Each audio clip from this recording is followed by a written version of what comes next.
Shri Venkateswara gold తాకట్టులో ఉన్న మీ బంగారాన్ని విడిపించి కొనబడును.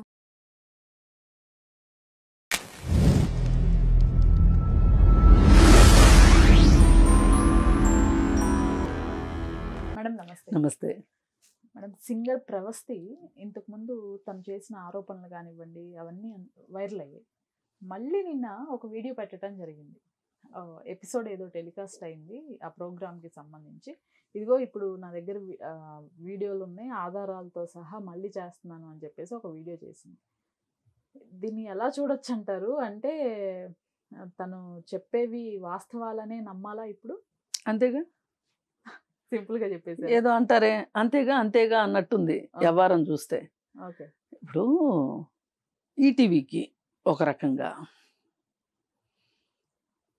కోలుకోలేని దెబ్బ అన్న కానీ, ఈటీవీని దెబ్బతీయటం ఎవరి వల్ల కాదు, కానీ మచ్చలైతే ఉంటాయిగా. ఎంత గొప్ప వాళ్ళకైనా ఒక ఆరోపణ ఒక స్కారేగా, ఒక మరక లేదు. ఇప్పుడు ఒక మేకు వేస్తాం, మేకు తీసేసినప్పటికీ కూడా అక్కడ ఒక హోల్ ఉంటుంది కదా.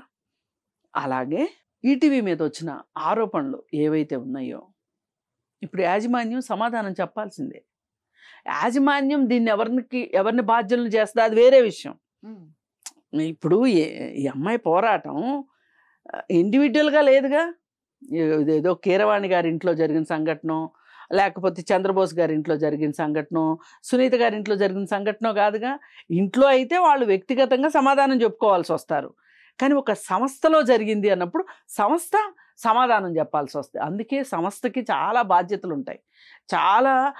అందుకే బరువు బాధ్యతలు అంటారు ఈ వీటిని. ఇప్పుడు మీకు ఒక ఎగ్జాంపుల్ చెప్తాను. ఒక ఆఫీస్లో లైంగిక వేధింపులు జరుగుతున్నాయి అనుకోండి. అదే ఆమె ఇంటి దగ్గర జరిగింది అనుకోండి, ఆఫీస్ను బాధ్యత చేయటం అవుతుందా? అవదు కదా. ఆఫీస్లో జరిగినప్పుడు ఆఫీసే రెస్పాన్సిబుల్, దీని సంగతి ఏంటి అని. అందుకే ఇదే మాట ఈటీవీ దగ్గరికి వెళ్తే కూడా, ఇప్పుడు ఈటీవీలో జరిగింది కాబట్టి ఈటీవీ అనే బ్రాండ్ కోసం వాళ్ళు పోటీకి వచ్చారు. అసలు వీళ్ళు లేదు అనుకుంటే పాడుతా తీయకకి ఒక ఇమేజ్ ఉంది, ఒక గ్రౌండెడ్ ఇమేజ్ ఉంది, దాన్ని ఎవ్వరు తీసి పారేయలేరు. కానీ ఇనుము కూడా తుప్పు పడుతుంది అంటారే, ఆ విధంగా చేశారు. ఇప్పుడు ప్రస్తుతం దాన్ని నడుపుతున్న వాళ్ళు కావచ్చు, ఈటీవీ యాజమాన్యం కూడా చూసి చూడనట్టు పోతుందేమో. ఇదివరకు డైరెక్ట్గా ఈటీవీయే నిర్వహించేది బాలసుబ్రహ్మణ్యం గారు ఉన్నప్పుడు. ఇప్పుడు దాన్ని అవుట్సోర్సింగ్ ఇచ్చినట్లు వేరే వాళ్ళకి ఇచ్చారు, ప్రొడక్షన్. అప్పుడు వాళ్ళు ఏమనుకుంటారంటే, ఈ బాధ్యత అంతా ప్రొడక్షన్ హౌస్ వాళ్ళది కదా, వాళ్ళ బాధలు వాళ్ళు పడతారులే అని కొంచెం వాళ్ళు రిలాక్స్ అయ్యారు ఈటీవీ వాళ్ళు. ఇప్పుడు ఈ ప్రొడక్షన్ హౌస్ వాళ్ళు ఉంటారు, రేపు పోతారు. కానీ పర్మనెంట్గా ఉండేది ఎవరు? అదే సినిమాలో డైలాగ్ చెప్తారు చూడు, అతడు సినిమాలో, అల్లుడంటే వస్తాడు పోతాడు, మనవడంటే పాతుకుపోతాడు అన్నట్లు. అతడు సినిమాలో అన్నట్లు ఇప్పుడు ఈటీవీ ఉంటుంది. ఈ ప్రొడక్షన్ హౌస్ వాళ్ళు ఉంటారు, పోతారు. అది ఇది కాదంటే బోర్డు మూత వేసుకుంటారు. కానీ ఈటీవీ అట్లా చేయగలుగుతుందా? అందుకే ఇది ఈటీవీది బాధ్యత.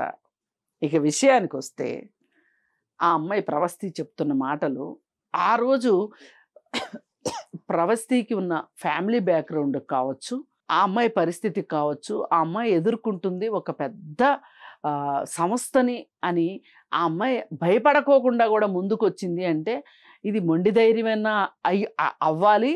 లేదు, నిజంగా తనకి అన్యాయం జరిగిందని తను నమ్మడం వల్లన్నా కావచ్చు. ఈ దెబ్బతో నా కెరీర్ ఉన్నా పర్వాలేదు, పోయినా పర్వాలేదు. ఆ రోజు మీటూ ఉద్యమం వచ్చినప్పుడు కాస్టింగ్ కౌచ్ విషయంలో సింగర్ ఒక అమ్మాయి, తమిళనాడులో ఉండే అమ్మాయి చిన్మయి, ఏమైంది చిన్మయి? ఇవాళ ఏంటి చిన్మయి పరిస్థితి ఏంటి అంటే, తప్పు జరిగినా మాట్లాడకూడదు, మౌనంగా భరించాలి, గిచ్చినా ఊరుకోవాలి, గిల్లినా ఊరుకోవాలన్నట్లు ఏం చేసినా భరించాలన్నమాట. ఎదురు తిరిగిన వాళ్ళని ఎదురు తిరిగినట్లు ఎవరితో చేయించగలరో ఎవరితో చేయించగలరో చేయిస్తారనమాట. ప్రూవ్ అయింది కదా మన కంటికి. ఇప్పుడు రేపు ప్రవస్తి సంగతి కూడా అంతే. అంత ఆలోచించుకోకుండా దిగుంటుంది అంటారా ప్రవస్తి? కానీ ఆ అమ్మాయి చెప్పిన ఆరోపణలు ఏవైతే ఉన్నాయో, కొంతమంది జడ్జిలే ఉన్నారు, కొంతమంది జడ్జిలు లేరు, ఇవన్నీ చెప్పుకుని వచ్చింది కదా. మరి చివరికి వచ్చేసరికి అందరూ ఉన్నట్లుగా అతికిచ్చారు దాన్ని.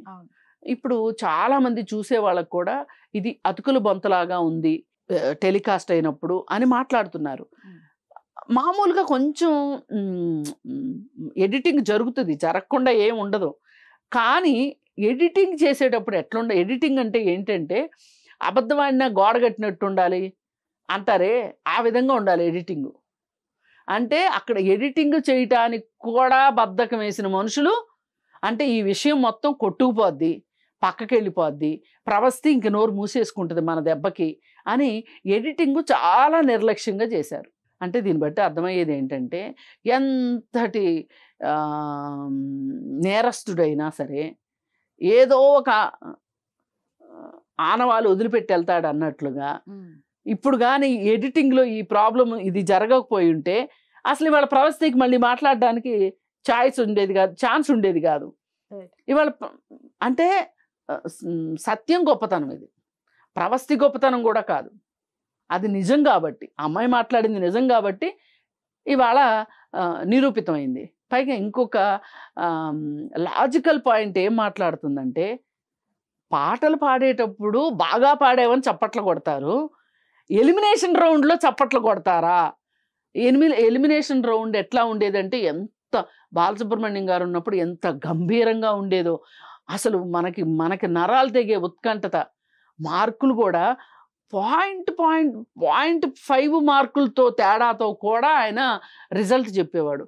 అరే ఇంకొంచెం, ఇప్పుడు మనకి అభిమానం ఉంటుంది ఒక సింగర్ మీద, మనకు అభిమానం ఉన్న సింగరు సరిగా పాడకపోవచ్చు, అంటే జడ్జీల దృష్టిలో మనకేమనిపిస్తుంది, కాకిపిల్ల కాకి ముద్ద అన్నట్లు. అరే కొంచెమే కదా, 1.5% కదా, అరే హాఫ్ మార్క్ పోగొట్టుకుంది ఏంటి? ఎవరి కాళ్ళకు ఉంటుంది, నేను ఇష్టపడే వాళ్ళు గెలవాలని నేను అనుకుంటాను. అంటే ఎంత హోరాహోరీ ఉత్కంఠత ఉండేది ఆ రోజు. ఎప్పుడూ కూడా ఈ ఎడిటింగ్లు కత్తిరిచ్చారు, అతికిచ్చారు అనే మాటలు ఏ రోజు రాలా. పిల్లలు ఏడుస్తూ ఉండేవాళ్ళు, వాళ్ళని బుజ్జగించేవాళ్ళు, ఇదంతా మామూలే. అసలు నాలాంటి వాళ్ళ దృష్టిలో అయితే అసలు చిన్నపిల్లలకు పోటీలు ఏంటి? వాళ్ళు వస్తారు, వాళ్ళ విద్వత్తును ప్రదర్శిస్తారు, వాళ్ళకి కాన్ఫిడెన్స్ కోసం వెళ్ళిపోతారు. నేను మొన్న తెలుగు యూనివర్సిటీలో ఒక డాన్స్ పోటీలు చూశాను. నన్ను జడ్జిగా కాదు కానీ నాకు అంత పరిజ్ఞానం లేదు, గెస్ట్గా పిలిచారు పిల్లల్ని ఉద్దేశించి ఏదన్నా మాట్లాడమని. నేను వెళ్ళిన రోజు ఆశ్చర్యపోయాను. నేను ప్రతి ఒక్కళ్ళకి ప్రదర్శనకు వచ్చారు, ప్రదర్శించారు, ప్రతి ఒక్కళ్ళకి మెమెంటో ఇచ్చి పంపించారు. నా దృష్టిలో అది చాలా బాగా నచ్చింది. ఏంటంటే వాళ్ళు వస్తున్నారు, వాళ్ళ ప్రజ్ఞను చూపించుకుంటున్నారు, వెళ్తున్నారు. ఫస్ట్ సెకండు ఇవి నాకు అంతగా, అంత చిన్నపిల్లలకి, ఎంత చిన్నపిల్లలు అంటే మీరు ఆశ్చర్యపోతారు. 3.5 సంవత్సరాల పిల్ల వచ్చి ఇంత ఉంది, ఇంత పెద్ద త్రిశూలం పట్టుకొని వచ్చింది. అంటే బరువు ఉండదు అనుకోండి, అది వేరే విషయం, అదేదో కాగితంతో చేసింది అయి ఉంటుంది, అది వేరే విషయం. కానీ అక్కడ చూడగానే మనకేమనిపిస్తుంది, అది పెట్టుకొని వచ్చి చక్కగా ఎంత బాగా డాన్స్ చేసిందో ఆశ్చర్యం వేసింది. ఇప్పుడు అక్కడ విషయం ఏంటంటే, ఆ పిల్ల చేసిన డాన్సు కరెక్ట్ చేసిందా, తప్పు చేసిందా, విద్వాంసులు ఎలా తప్పులు పట్టుకుంటారు, అప్ టు ది మార్క్ లేకపోతే అది వేరే విషయం. అంత చిన్నపిల్ల ఎదురుగా అంతమంది ముందు వచ్చి డాన్స్ వేసే ఒక అవకాశం ఆ పిల్లకి దొరికింది. అలాగే తల్లిదండ్రులు ఆ విధంగా కష్టపడ్డారు, అలాగే గురువులు కూడా ఎంతో కొంత తీర్చిదిద్దారు, అక్కడ దాకా వచ్చింది, వేసింది. ఆ కాన్ఫిడెన్స్కి నేను ఫిదా అయిపోయాను అనమాట. అంటే అక్కడ గనక మార్కులు అంటూ ఇస్తే ఆ పిల్లకి మార్కులు వస్తాయో చెప్పండి? కానీ ఒక స్టేజ్ ఫియర్ పోయింది కదా. ఇట్లుండాలి స్పర్ధ అంటే. అంటే పెద్ద పిల్లల విషయం గురించి, ప్రవస్తి అంత వయసు పిల్లల గురించి నేను మాట్లాడట్లా, బాగా చిన్నపిల్లలు. నాకు గుర్తు, ఒక చిన్నపిల్ల చాలా చిన్నగా ఉన్నప్పుడు పాటలు పాడేది పాడుతా తీగాలో. ఆ అమ్మాయిని ఎంత నాకు పరిజ్ఞానం లేకపోయినా కానీ ఆ పిల్ల పాడే దాంట్లో నాకే ఇదేదో అప్ టు ది మార్క్ లేదనిపించింది. కానీ కొన్ని రోజుల వరకు ఆ అమ్మాయిని గెలిపిస్తా వెళ్ళారు. ఒక స్థాయికి వెళ్ళిన తర్వాత గెలిపించలేరు. అంటే చిన్న చిన్నవి పట్టించుకునేంత వరకు ఆ అమ్మాయి వెళ్ళిపోయింది, ముందుకు వెళ్ళిపోయింది. కానీ ఇంకా ఆ స్టేజ్ దాటిన తర్వాత నిజంగా అమ్మాయి కరెక్ట్గా పాడాలా లేదా అనే విషయం వచ్చేసరికి అమ్మాయి ఎలిమినేట్ అయింది. అంటే జస్ట్ 3 రౌండ్స్ అంతే, 3 వారాలు ఉంది. ఈ 3 వారాల్లో పాడగలిగిన పాటలు పాడేసింది. అనిపించింది చాలా ముద్దుగా పాడుతుంది, ఓ పక్కన ఓ పన్ను కూడా లేదు, చిన్నపిల్లలకు పళ్ళు పడతాయి కదా అంత ఏజ్లో. అయితే అసలు ఈయన ఇంత చిన్నపిల్లల్ని ఇట్లా కష్టపడుతున్నారు. ఆ రోజు ఆ పిల్ల ఏడ్చిన ఏడుపులు ఇప్పుడు మనకి టీవీలో చూపించింది అంత తక్కువ ఏడుపు అంటే నిజంగా ఇంకెంత ఏడ్చి ఉంటుందో కదా అని నాకైతే ప్రాణం వెలువెల్లాడింది. అది అయిపోయిందా, ఇక ఆ తర్వాత అమ్మాయి చాలా ఇప్పుడు పెద్ద సీనియర్ సింగర్ అయిపోయింది. అదేదో బాంబేలో జరుగుతుంది కదా, అదేదో అంటారు, చాలా పెద్ద పోటీకి వెళ్ళింది, ఇండియన్ ఐడల్కి వెళ్ళింది ఆ అమ్మాయి. పేరైతే గుర్తులేదు కానీ నేను ఇండియన్ ఐడల్కి ఇది చూస్తే కూడా ఈ అమ్మాయి అప్పుడు చిన్నపిల్ల ఏడ్చిన పిల్ల ఇంత ఎత్తుకు ఎదిగిందా అనిపించింది. అయితే బాలసుబ్రహ్మణ్యం గారు ఉన్నప్పుడు జరిగిన వ్యవహారాలు వేరు.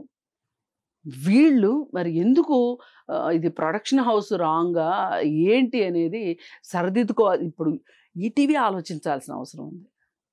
ఇప్పుడు కీరవాణి గారికి ఏం పోతుంది చెప్పండి. అసలు నిజంగా ఇంకోటి కూడా ఆలోచించాలి, ఇంకెవ్వరు విద్వాంసులు లేరా? వాళ్ళిద్దరూ ఆస్కారు దాకా వెళ్ళిన వాళ్ళు, చంద్రబోస్ గారు అలాగే కీరవాణి గారు. ఇంక వాళ్ళిద్దరేనా? అంటే మనకి ఎలా అయిపోతుందంటే ఒక స్థాయికి తీసుకెళ్ళిపోతున్నాం ప్రేక్షకులను కూడా, ఎక్స్పెక్టేషన్స్ పెంచేస్తున్నాం. ఇంకా వాళ్ళు ఎంత స్థిమితంగా అక్కడ కూర్చుంటున్నారు, వాళ్ళకి 100 పనులు ఉంటాయి, ఏం చేస్తున్నారు ఎలా చేస్తున్నారు అనేది ఆలోచించాల్సిన విషయం. ఇప్పుడు నిజంగానే ఎలిమినేషన్ రౌండ్లో చప్పట్లు కొట్టారంటే ఇక వాళ్ళకి హ్యాట్స్ ఆఫ్ చెప్పాల్సిందే. లేదు వాళ్ళు లేకుండా కూడా అవి తీసుకొచ్చి అతికిచ్చారు అంటే ప్రొడక్షన్ హౌస్ వాళ్ళకి దండం పెట్టాల్సిందే. ఈ విషయాలన్నీ చూసి మూసుకుని కూర్చున్నారు చూడండి ఈటీవీ వాళ్ళు, మాట్లాడట్లేదు చూడండి వాళ్ళు. మరి ప్రక్షాళన ఏమన్నా మొదలుపెట్టారో లేదో తెలియదు. ప్రక్షాళన మొదలెట్టకపోతే ఇక అంతే సంగతులు. అలాగే ఇంకొక మాట కూడా చెప్పుకోవాలి ఇక్కడ, అశ్రిత పక్షపాతం అని ఒక మాట ఉంది. ఈ అశ్రిత పక్షపాతం అనేది ఏంటి అంటే మనకి నచ్చిన వాళ్ళ వైపు మనం పక్షపాతంగా ఉండటం. ఇది కళలు క్రీడలు విషయంకి వచ్చేసరికి, ఇంటర్నల్ మార్క్స్ విషయంకి వచ్చేసరికి ఈ 3 చోట్ల అశ్రిత పక్షపాతం వహించే అవకాశం ఉంటుంది. ఇప్పుడు 100 మార్కులకి నేను ఎగ్జామ్ రాసేసానండి, ఇది నా పేపరు అని తెలియకుండా ఎవరో దిద్దుతారండి, నా మార్కులు నాకు వస్తాయి. ఆ టైంలో వాళ్ళు ఏదైనా సరిగా లేక వాళ్ళు సరిగా దిద్దకపోతే అది వేరే విషయం. కానీ నేను తెలిసి నా కోసం ఎక్కువ వేయటం కానీ తక్కువ వేయటం కానీ జరగదు. కానీ ఈ ఇంటర్నల్ మార్క్స్ అనేవి వచ్చినాయి కదా, 100 మార్కులకి 80 మార్క్స్కి ఏమో మనం రాసే పేపరు, 20 మార్క్స్ ఇంటర్నల్ మార్క్స్ అన్నప్పుడు ఆ ప్రొఫెసర్కో ఆ మాస్టర్కో వాళ్ళకి మస్కాలు కొట్టాల్సిన పరిస్థితి. ఈ మస్కాలు కొట్టాల్సిన పరిస్థితి ఎంత దూరం వెళ్ళిందంటే ఎంబీబీఎస్ ఎగ్జామ్స్లో ఈ ఇంటర్నల్ ఎగ్జామ్స్ కోసం విజయవాడ మెడికల్ కాలేజీలో ఒకసారి పిల్లలు తట్టుకోలేక గిఫ్ట్లు ఇవ్వాలి, గోల్డ్ గిఫ్ట్లు ఇవ్వాలి. తట్టుకోలేక బంగారం రేటు తక్కువ ఉన్నప్పుడు సుమా ఇది వాళ్ళు ఏసీబీకి పట్టించారు. అంటే మీరు ఇక అవినీతి గురించి చెప్తున్నా. ఆ ఇంటర్నల్ మార్క్స్ ఆశ చూపించి ప్రొఫెసర్లు ఆడపిల్లల్ని ఒక రకంగా వేధిస్తుంటే మగపిల్లల్ని ఒక రకంగా వేధిస్తున్నారు. అలాగే క్రీడల విషయంకి వచ్చేసరికి మనకు బాగా తెలిసిన వాళ్ళని మనం పైకి తీసుకెళ్ళాలి అనుకుంటే వాళ్ళని మనం పైకి తీసుకొచ్చేస్తున్నాం, ప్రతిభ ఉన్నా లేకపోయినా. అలాగే ఈ కళల దగ్గర కూడా ఇలాగే జరిగితే అసలైన ప్రతిభ ఎట్లా బయటకు వస్తుంది? ఇప్పుడు నిజంగా ప్రతిభ ఉన్న వాళ్ళు ఎంత బాధపడతారు. అందుకోసం ఏంటంటే ఇలాంటి వాటిని ఎక్కడా జరక్కోకుండా చూసే విధంగా జడ్జిలు కావచ్చు, ప్రొఫెసర్లు కావచ్చు, లేదు ఆటగాళ్ళని సెలెక్ట్ చేసే దగ్గర కావచ్చు, ఈ సెలక్షన్ కమిటీలు ఉంటాయి కదా, ఇవి వాళ్ళు సాధ్యమైనంత వరకు ప్రతిభకే వాళ్ళు ఓటెయ్యాలి. అప్పుడే మనం చాలా చోట్ల మనకు పథకాలు రాకపోవటానికి క్రీడల విషయంలో అంతర్జాతీయ పోటీల్లో కారణం డబ్బులు తీసుకుని సెలక్షన్స్ జరుగుతున్నాయి. అంటే కొంతమందిని ప్రతిభ ఉన్న వాళ్ళని అసలు డౌటే లేదనుకోండి, ఒక 2-3 స్థానాల వరకు వాళ్ళని తీసుకోవాల్సిందే. ఆ తర్వాత జరిగే దగ్గర మరి 11 మంది ఆడే క్రికెట్లో 2-3 సరిగా ఆడితే సరిపోదు కదండి, మిగతా వాళ్ళకి కూడా ప్రతిభ ఉండాలి కదా. అందుకే ప్రతిభని తొక్కేయడం అనేది చాలా తప్పు. ఈ విషయంలో ప్రవస్థికి కూడా ఆ అన్యాయం జరిగిందని ఆ అమ్మాయి ఫీల్ అయ్యింది, దానికి తగ్గట్లుగా ఆధారాలు చూపించింది. కాబట్టి ఇప్పుడు ఆలోచించవలసింది వాళ్ళు వీళ్ళు కాదు, ఈటీవీ యాజమాన్యం, అలాగే ప్రేక్షకులు కూడా దీనికి తగ్గట్లు కీలేరికి వాత పెడితే సరిపోతుంది. All right madam, thank you.